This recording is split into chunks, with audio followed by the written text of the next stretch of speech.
is Lior with Engel and Volkers, and in this video, we're going to go over what are the top 5 cities that I think around the greater Boston area that have the best investment potential.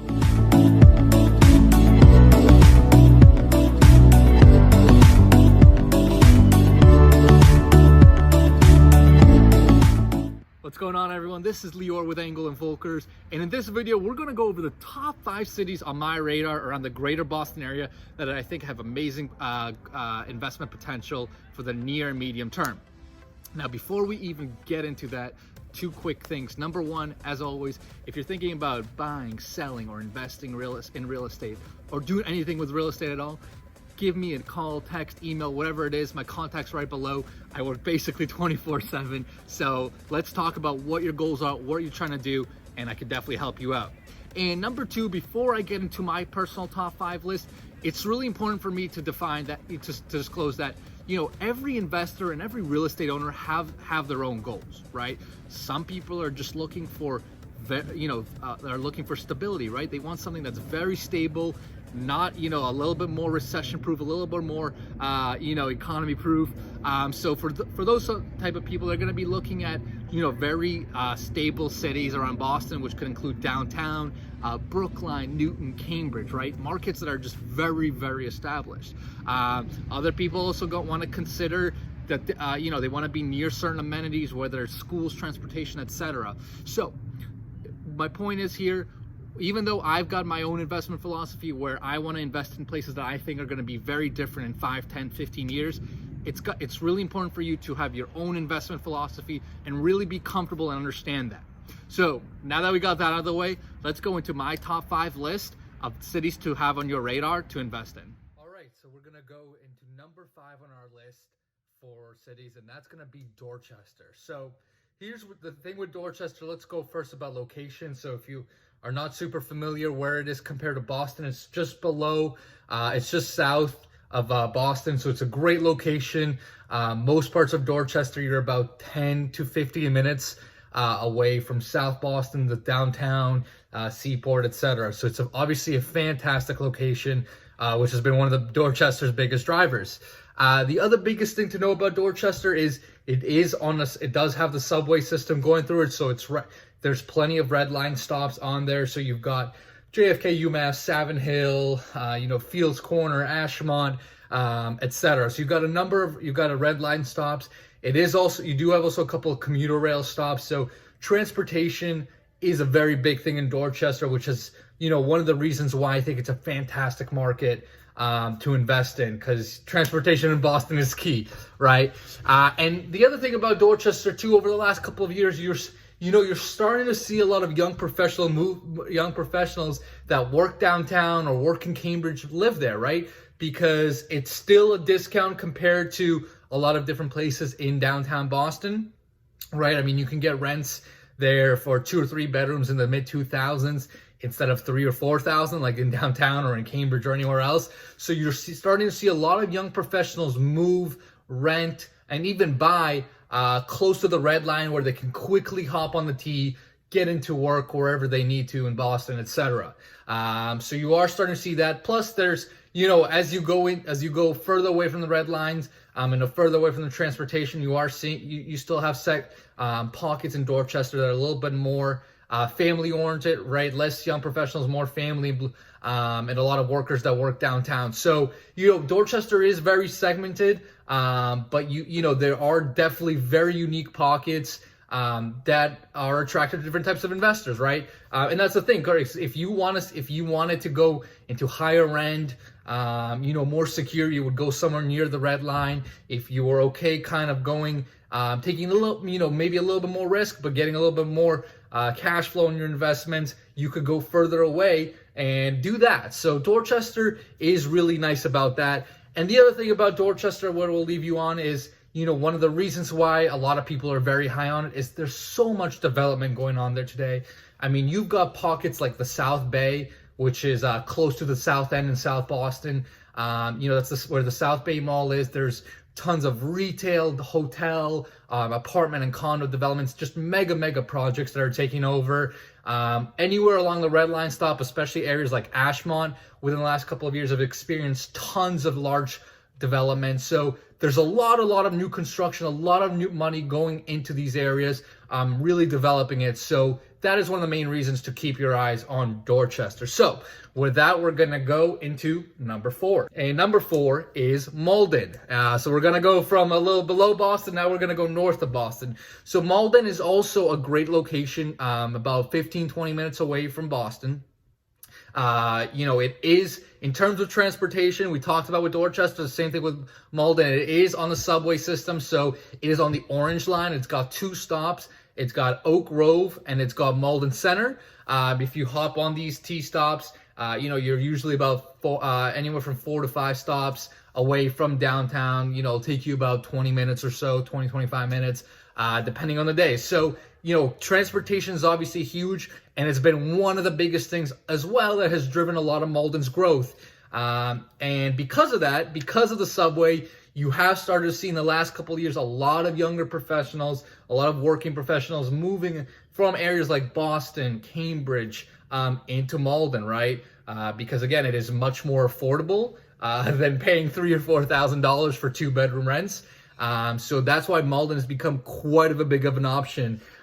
In terms of development, very similar to Dorchester. Everywhere where you see a subway system, you typically see a lot of development around it because that's obviously a key driver in the Boston market.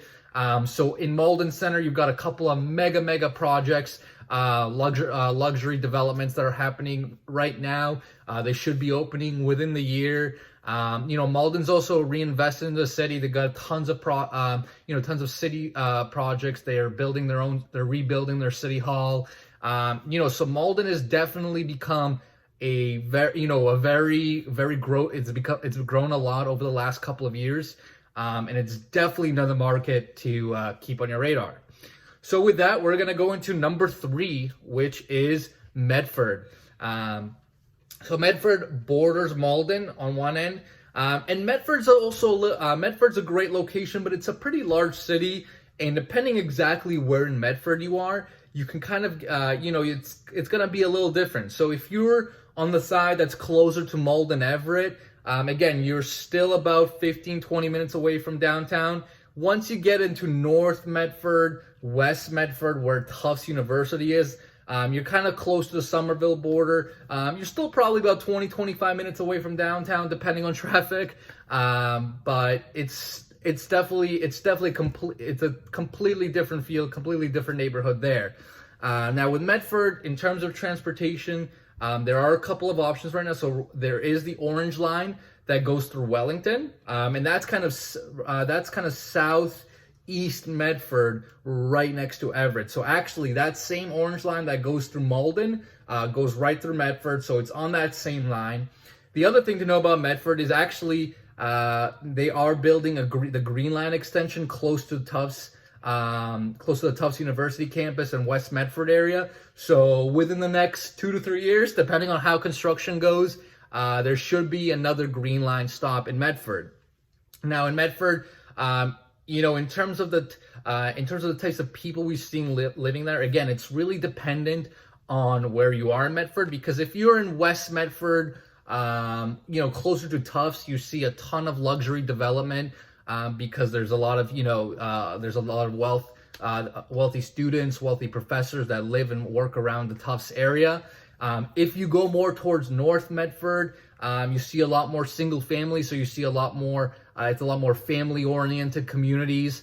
If you go kind of East Medford towards Malden, Everett, you start to see a lot more multi-families, like 2 and 3 families. So you see a lot more rentals, a lot more younger professionals. Those are kind of roughly the neighborhoods in Medford. Again, there is a big difference between one spot to the other, in Medford. So just be aware of that.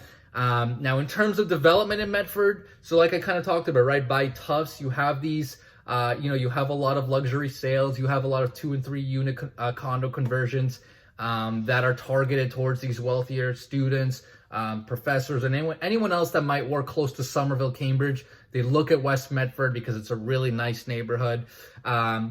Over in the other parts of Medford, you are seeing other developments. So you do have developments closer to the Malden Everett line. Those can be either condos or apartments. It's still trending upwards for sure. For example, right on the Malden Everett line a couple of years, a number of years ago, you had that big Station Landing development. So you do have a lot of retail popping up. So that's why there's still a lot of room to grow, I think, in Medford, and what's made it a really, really attractive market. And now we're gonna go to number 2, which is Revere. So Revere, if you're not familiar where it is on the map, it's right north of East Boston. So it's a very convenient to get to downtown. You're probably about 15 minutes away or so, 10, 15 minutes away, depending on the day and traffic, like anywhere else. Now Revere, like some of these other cities, is on the T as well. It's actually on the blue line. So you have stops like Revere Beach, Wonderland, and Beachmont. So anywhere, again, if you haven't noticed the theme really is anywhere where you have a subway system going through is a lot of people believe is really, really prime for future growth and development. So you have these three stops in Revere on the blue line. Around those areas, you are starting to see more younger professional and working professionals starting to move there, right? It wasn't quite, as dramatic maybe 5-10 years ago, but within the last couple of years, it's really changed quite a bit. There's a lot more younger professionals, working professionals living in Revere right now, because again, just like everywhere else, those rents, those home prices are very, very attractive when you compare to the prices in downtown Boston, Cambridge, Somerville, or anywhere else. So you are starting to see quite a bit of migration of younger professionals. If you go to areas like West Revere, those are more single-family oriented neighborhoods, so you're still seeing you still have a lot more family-oriented communities there. And then in terms of development, anywhere around the areas around the T have really been developed over the last number of years. If you go on Revere Beach Parkway, right on the water in Revere, you'll see tons of huge apartment buildings that have been developed that are luxury rentals, luxury condos. Because again, those are on the beach, which obviously is super attractive for any working professional. And they're also right on the T, so it makes it very, very convenient for these professionals to live there, get on the T, hop downtown right into Boston. It's very convenient, very easy. And you're still seeing a ton, and there's still plenty of projects going on there. Still lots of development ongoing. It is, that's why a lot of people project it to be a continued market where there's going to be a lot more growth.